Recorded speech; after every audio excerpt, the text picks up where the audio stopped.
Halo semuanya, di video ini saya akan menjelaskan materi apa saja yang sudah saya dapatkan selama dengan Pak Ruli atau sebelum UTS ini. Jadi mata kuliah yang saya akan jelaskan adalah mata kuliah psikologi. Baik, tapi sebelum itu, izinkan saya untuk memperkenalkan diri terlebih dahulu. Nama saya Raya Kalista Sasikirana dengan NIM saya 5. Baik, yang pertama kita harus mengetahui terlebih dahulu dari apa pengertian psikologi. Yang pertama dari driver. Psikologi merupakan cabang ilmu yang dapat didefinisikan secara bervariasi, tergantung pada pendekatan atau metode untuk meneliti individu. Yang kedua, Wun, psikologi merupakan ilmu tentang kesadaran manusia. Dan yang ketiga atau yang terakhir, ada dari Woodworth and Marquis, yakni psikologi merupakan ilmu tentang aktivitas-aktivitas manusia yang meliputi perilaku motorik, kognitif, dan emosi. Selanjutnya, apa sih alasan kita untuk mempelajari psikologi pariwisata? Khususnya kita sebagai seorang mahasiswi pariwisata. Yang pertama untuk understand atau untuk memahami. Tidak hanya untuk memahami sifat kita sendiri, tapi untuk memahami sifat atau kepribadian dari wisatawan atau customer kita nantinya. Dan tidak hanya itu, untuk memahami sifat dari rekan kerja yang akan menjadi tim kita. Yang kedua, to predict, untuk memprediksi. Jadi untuk memprediksi bagaimana sifat kita, sifat wisatawan, dan sifat rekan kerja kita nantinya. Jadi sebelum kita memprediksi itu, kita juga harus memahami terlebih dahulu sifat kita. Dan yang ketiga, to control, atau untuk mengkontrol. Apa yang dikontrol? Yang dikontrol adalah sifat kita. eh, kita tahu kita emosional, kita tahu kita gampang marah. Jadi kita harus tahu bagaimana kita menghadapi hal tersebut atau kita mengkontrol hal tersebut. Karena tidak mungkin di saat mood kita berantakan, kita melayani seorang tamu atau customer dengan perasaan yang berantakan. Sudah pasti sebagai seorang pariwisata, sebagai orang yang bekerja di industri pariwisata, dengan berbagai mood kita, di saat kita di depan customer, kita harus tetap profesional dengan ramah dan tersenyum. Selanjutnya ada 4 pedoman sejarah perhotelan dan industri pariwisata. Yang pertama welcome, yang kedua ada care, yang ketiga ada protection, dan yang keempat ada farewell. Seperti yang sudah saya jelaskan sebelumnya, sebagai seseorang yang bekerja di dunia perhotelan dan industri pariwisata, kita dituntut untuk selalu ramah, kita harus selalu senyum, kita harus selalu peduli dengan customer kita harus peka dengan keadaan mereka, dan kita harus mengerti bagaimana dan apa yang dibutuhkan oleh customer kita. Selanjutnya, ini ada 2 hal yang selalu saya ingat selama selama atau materi yang sudah diberikan oleh Pak Ruli. Yang pertama, dan the hospitality and tourism industry meets the need of people with kindness and goodwill while they are away from their homes. Yang maksudnya itu seperti apa? Sebagai seseorang kita yang bekerja di dunia hospitality and tourism industry, kita akan selalu bertemu dengan orang-orang yang membutuhkan atau yang ingin bertemu lebih tepatnya dengan pelayanan yang tetap ramah, dengan orang-orang yang care selama si wisatawan atau customer kita ini jauh dari rumahnya. Yang kedua, ada people with a service spirit are happy to do something extra to make the guest experience memorable. Jadi maksudnya seperti apa? Orang yang bekerja dengan tulus, orang yang memberikan pelayanan dengan tulus, pastinya akan senang jika diminta untuk melakukan sesuatu yang ekstra atau lebih, dengan tujuan untuk membuat tamu atau customer kita memiliki experience memorable atau pengalaman yang tidak terlupakan. Selanjutnya ada alasan orang berwisata. Yang pertama ada recreation atau berekreasi. Jadi mereka melakukan perjalanan untuk merefreshkan otak mereka dari segala kejenuhan, mulai dari kejenuhan bekerja, kejenuhan selama di rumah, kejenuhan sekolah, dan lain-lain sebagainya. Yang kedua ada culture. Jadi mereka melakukan perjalanan ke sebuah daerah tujuan wisata dengan tujuan untuk mempelajari bagaimana orang-orang tersebut hidup, bagaimana cara mereka bertetangga, bagaimana budaya mereka, dan lain sebagainya. Dan yang ketiga, ada bisnis. Jadi sudah jelas dari namanya, mereka melakukan perjalanan itu dengan alasan untuk menyelesaikan pekerjaan. Mungkin seperti contohnya rapat atau mereka ingin bertemu klien di suatu tempat. Yang keempat, ada visiting friends and relative. Ya berarti mereka itu melakukan perjalanan untuk bertemu temannya, saudaranya, atau kenalannya. Hal ini tuh sering terjadi di saat hari-hari raya besar seperti Natal atau Ramadan atau biasanya orang-orang Hindu mereka nyepi yang mereka pengen ketemu-ketemu oleh keluarganya yang ada di rumah atau biasa kita sebut dengan mudik. Yang terakhir ada health atau kesehatan. Jadi biasanya nih kalau health dan wisata jika digabungin tuh orang-orang mikirnya tentang kesehatan mental. Mereka berlibur atau melakukan perjalanan untuk merefreshkan otak yang sedang stres. Padahal tidak hanya itu, tapi mereka melakukan perjalanan juga biasanya untuk pengobatan. Contohnya mereka ke Singapura, ke Malaysia, atau ke Korea untuk melakukan pengobatan di saat mereka sakit dan mereka tidak bisa melakukan pengobatan itu di Indonesia. Selanjutnya ada karakteristik pariwisata atau produk jasa.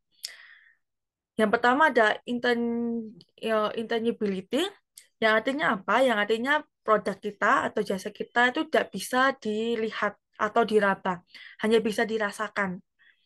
Oleh karena itu, kita harus memberikan pelayanan lebih agar mereka bisa merasakan nyaman dari apa yang sudah kita berikan. Yang kedua ada inseparability, yang artinya eh, jasa yang kita berikan itu tidak seperti produk, mulai dari eh, pengemasan, mulai dari produksi, terus penjualan hingga yang dinikmati oleh wisatawan itu berada di satu waktu yang sama. Tidak seperti produk. Contohnya seperti nasi goreng. Sebelum kita bisa menikmati nasi goreng tersebut, kita harus membeli, lalu nanti baru dibuat, baru disajikan ke kita, dan kita baru bisa makan. Empat hal tersebut terjadi di waktu yang berbeda. Sedangkan kalau di jasa atau di pariwisata, kita memberikan jasa tersebut dalam waktu yang bersamaan, mulai dari produksi, pembuatan tadi, yang kedua proses penjualan, dan ketiga ada proses memberikan jasa tersebut dan hingga sampai dinikmati, semuanya berada di waktu yang sama. Yang kedua, variability. Jadi, jasa itu tergantung akan atau pemberian jasa itu tergantung dari keadaan atau siapa yang akan kita berikan jasanya. Dan ketiga ada perishability, yang artinya jasa itu tidak bisa dibawa pulang, seperti nasi goreng yang bisa dibungkus. Jika jasa yang bisa dibawa pulang itu hanyalah kenangan yang tidak bisa terlupakan atau kenangan baik atau kenangan buruk yang diberikan oleh seorang pelayan tadi. Yang ketiga, yang selanjutnya, ini tulisannya hilang, tapi ini adalah adalah Maslow hierarchy hierarchy of needs. Jadi ini apa? eh Maslow Hierarchy of Needs ini adalah lima kebutuhan, lima tingkat dasar kebutuhan, mulai dari yang terendah yaitu biogenik hingga kebutuhan yang tertinggi yaitu psikogenik. Jadi yang pertama ada psikologi needs yaitu kebutuhan fisiologis. Ini kebutuhan yang sering kebutuhan kita sehari-hari seperti udara, air, makanan dan sebagainya. Yang kedua safety needs atau keamanan. Yang ketiga adalah love and belongings atau kebutuhan akan rasa sayang. Yang keempat ada esteem, kebutuhan akan penghargaan. Yang terakhir ada self actualization atau kebutuhan akan aktualisasi diri. Selanjutnya ini ada Hippocrates Theory atau empat kepribadian menurut Hippocrates Theory. Yang pertama ada kolerik. Jadi apa kolerik itu? Jadi orang-orang yang punya sifat kolerik itu biasanya mereka tidak bisa menerima kritik dengan baik. Jadi mereka itu gampang tersinggung, cenderung mereka itu gampang baperan kalau kita bisa sebut. Tapi, tapi positifnya mereka itu lebih mandiri, juga lebih kompetitif, dan mereka tahu apa yang mereka inginkan. Selanjutnya ada sanguinis.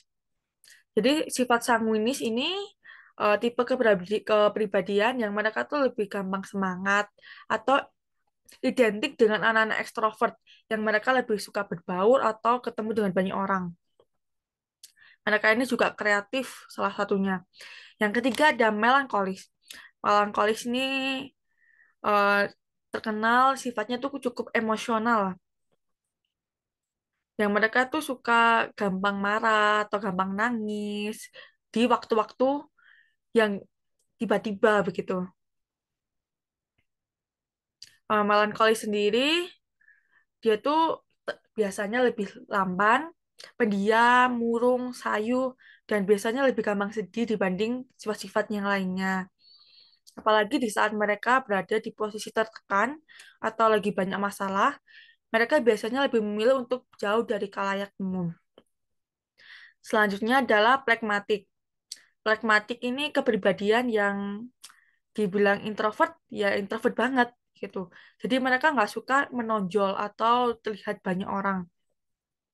Jadi pragmatis sendiri, dia digambarkan orangnya yang tenang. Jadi dia nggak suka banyak omong, tapi dia semangat jika dia mau. Jadi dia cuma semangat kalau dia mau doang. Kalau dia lagi nggak suka melakukan kegiatan atau dia lagi nggak mood, dia lebih memilih untuk antisosial. Selanjutnya ini adalah beberapa sifat yang wajib ada di dalam sebuah tim. Yang pertama ada thinking, kedua ada action, yang ketiga ada people. Jadi, kenapa kok di bulat-bulat seperti ini? Mereka itu saling berkaitan dan tidak pernah bisa pisah. Yang pertama ada thinking. Mereka ini biasanya yang bagian punya ide, tapi mereka tidak bisa mengimplementasikan. Mereka punya banyak ide, tapi mereka nggak tahu bagaimana cara mengimplementasikan tersebut. Oleh karena itu, mereka membutuhkan si action, yang nantinya dia akan mengimplementasikan, yang nantinya dia akan melaksanakan dari ide-ide si thinking. Nah, selanjutnya ada people. Tentu saja karena ini sebuah tim, biasanya membutuhkan seorang people yang bisa menjadi seorang pemimpin. Oleh karena itu, biasanya si people ini, sifat-sifat people ini biasanya dijadikan seorang ketua tim atau seorang pemimpin, koordinator, dan lain sebagainya. Baik, yang terakhir ada kesimpulan.